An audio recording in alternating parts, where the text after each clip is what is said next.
MLC Duvvada Srinivas భార్య వాణి పిల్లలపై ఆగ్రహం.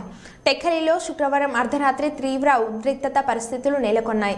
తనను కలిసేందుకు వచ్చిన భార్య వాణి కుమార్తె హైందవులపై ఎమ్మెల్సీ దువ్వాడ శ్రీనివాస్ ఆగ్రహం వ్యక్తం చేశారు. ఈ క్రమంలో ఆయన వారిద్దరిని దూషించి తన ఇంటి వద్ద నుంచి వెళ్లిపోవాలన్నారు. దీంతో ఇరు వర్గాల మధ్య ఘర్షణ వాతావరణం నెలకొంది.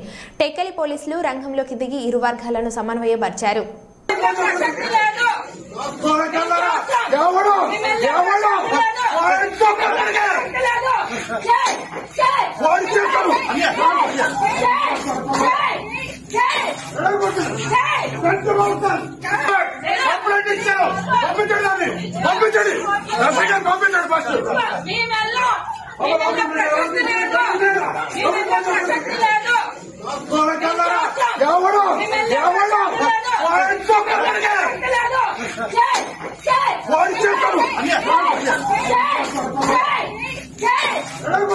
Hey!